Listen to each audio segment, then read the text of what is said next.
C'était écrit, La démission de Bouteflika, signé Benoît Chaumont et Karim Rissouli, est un documentaire qui retrace la chute du président déchu Abdelaziz Bouteflika, diffusé hier, sur la chaîne française France 5.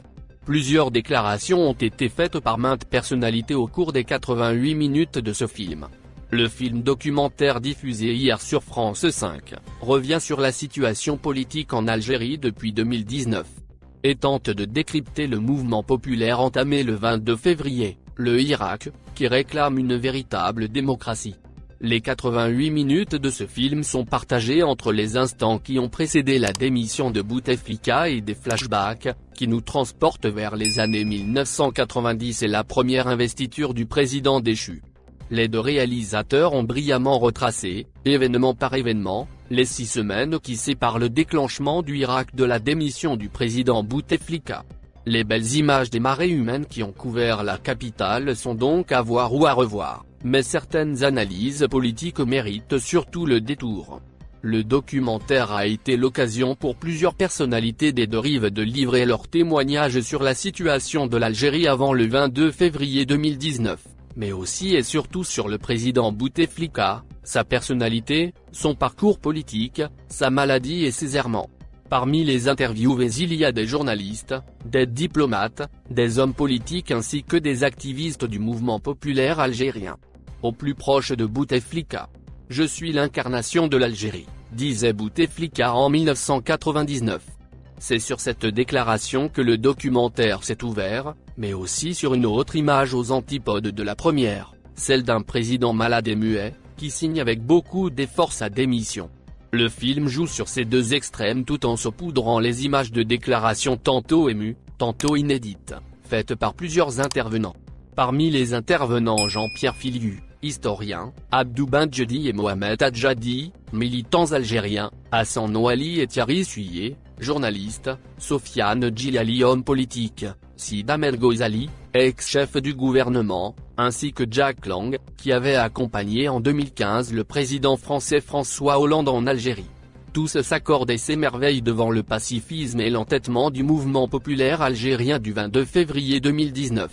Hassan Ouali lâche même, sur un ton plaisantin, que les gilets jaunes devaient faire un stage pratique au sein des manifestants algériens qui ont fait preuve d'un grand civisme.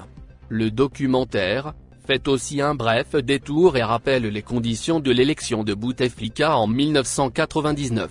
Le journaliste français Thierry Suyer qualifie Bouteflika d'un homme qui a le verbe haut, qui parle un français absolument parfait, qui a une connaissance de l'histoire et de la culture française hors norme. Le journaliste, qui a accompagné Bouteflika dans sa campagne électorale de 1999, ajoute que ce dernier est un admirateur sans limite, sans borne, du général de Gaulle. La chute de Bouteflika, c'était écrit. Moi je l'ai connu à l'époque où il était ministre des Affaires étrangères, indique Jack Lang, président de l'Institut du monde arabe. Bouteflika, qui est revenu en Algérie après presque 20 ans d'absence, débarque directement comme président. Il était le seul candidat, donc il ne risquait pas de perdre, indique Mohamed Sifaoui, journaliste, tout en soulignant le mépris que le président déchu affichait pour son peuple. Le documentaire laisserait donc penser que la chute de Bouteflika s'est amorcée au moment même de son élection, et que cela est devenu plus flagrant suite à son AVC. Le documentaire revient notamment sur la visite de François Hollande en Algérie, et à la pirouette qu'il avait lancée aux journalistes après sa rencontre avec un président malade. L'ancien président français interrogé sur la santé de Bouteflika par les journalistes, lors de sa visite à Alger, déclare « Je ne suis pas médecin, et je ne viens pas comme médecin, le président Bouteflika m'a donné l'impression d'une grande maîtrise intellectuelle, et même, c'est rare de rencontrer un chef d'État qui a cette alacrité. » Tous les confrères et consoeurs cherchaient « C'est quoi ce mot ? Alacrité ?» On était tous plongés dans Google pour trouver ce que cela signifiait. Hassan Ouali, journaliste politique et lointain. Jack Lang, qui a lui aussi rencontré Bouteflika lors de la visite d'Hollande, avait affirmé qu'il y avait, si j'ose dire, alacrité, si l'on réunissait l'ensemble des propos et en gommant les moments au cours desquels Bouteflika devait reprendre son souffle. La chute.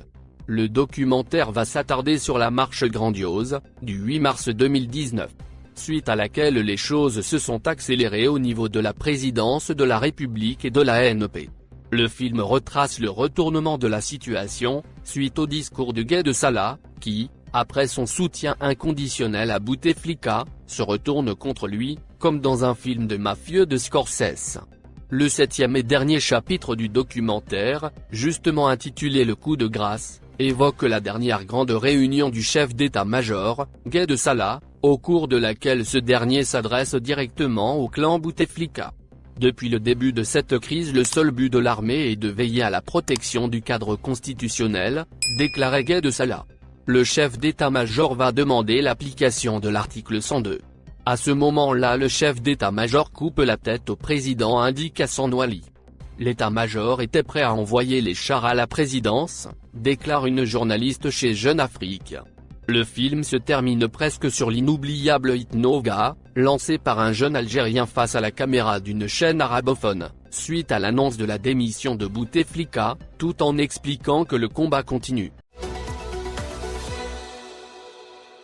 Le général algérien Ghali Belkessir, l'ex-patron de la gendarmerie algérienne en fuite en Europe depuis la fin de l'été 2019, s'est permis le luxe de recourir au plus prestigieux cabinet d'avocats français à Paris. En effet, Algérie Par a obtenu des documents exclusifs au cours de ses investigations qui démontrent que le général Belkessir, recherché par la justice militaire pour son implication dans diverses affaires de corruption, s'est payé les services du cabinet Farge Associés, classé en 2020 parmi les meilleurs cabinets d'avocats français en droit pénal des affaires, contentieux et arbitrage.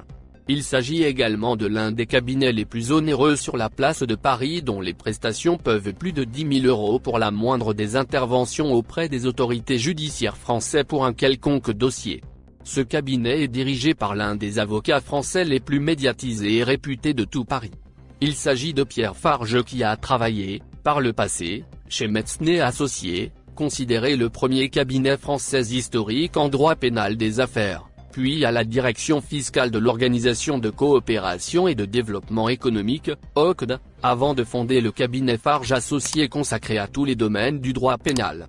Pierre Farge avait pris en main plusieurs affaires très médiatisées en France et il est régulièrement l'invité de plusieurs plateaux de chaînes de télévision françaises comme CNews, TFI ou BFM TV. Mais le plus étrange dans cette affaire est que Pierre Farge représente des valeurs totalement opposées à l'ignominie qui est incarnée par le général Ghali Belkessir, le général le plus corrompu de l'armée algérienne.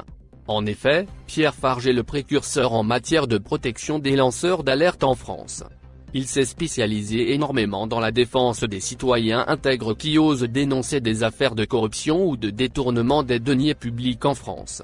En mars 2021, il écrit le livre « Le lanceur d'alerte n'est pas un délateur ». Il s'agit d'un livre dans lequel il explique que les lanceurs d'alerte ne sont pas suffisamment protégés par la législation française. Aujourd'hui, Pierre Farge se retrouve paradoxalement dans la position de celui qui défend les intérêts de l'un des généraux les plus corrompus et sulfureux de l'armée algérienne. Et pour cause, le général Ghali Belkessir est à l'origine de l'incarcération arbitraire de nombreux journalistes indépendants, citoyens ordinaires et opposants politiques dont le seul crime était de s'engager dans une autre Algérie, celle où des généraux doivent cesser de piller les richesses nationales. Et naturellement, avec sa fortune colossale détournée depuis l'Algérie vers l'Europe, le général Ghali Belkessir a pu se permettre le luxe de payer l'un des plus prestigieux cabinets d'avocats parisiens. Dis-nous ce que vous pensez et laissez votre avis dans un commentaire, abonnez-vous et partagez la vidéo. Merci pour votre attention et n'oubliez pas de rejoindre la communauté Actuelle Info, ça fait plaisir de vous voir un nouveau membre.